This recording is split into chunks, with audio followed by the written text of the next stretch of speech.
Hi, I'm Steve Hirsch, owner and founder of Steam Pro. We've been in business for over 32 years now. I started with a pickup truck and a portable, and now we have an operation of over 25 trucks. What sets us apart from our competition are three main categories. Number one, we're totally green. Products that we're using for your children and your pets are 100% safe, plant-based products.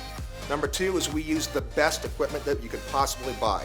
It's platinum rated, which means there's no stronger, no better, no higher performing equipment than what we use. And number three, it's our people.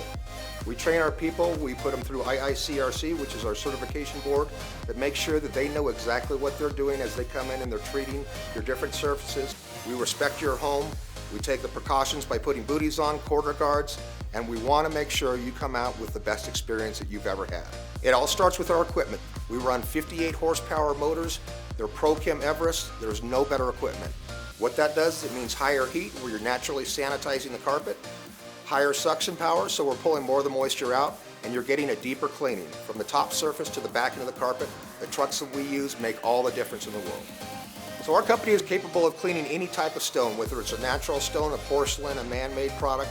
We have the different products, we have the education to know how to treat your stone without damaging it. What separates us is really our drive to be the best in the industry. So we're always looking at the technology and the changing processes of cleaning to always keep on top and be the best that we can. Whether it's tile and grout, whether it's carpet cleaning, whether it's upholstery cleaning, whether it's your air duct cleaning system, you can trust Steam Pro to take care of all your cleaning needs and do it the right way.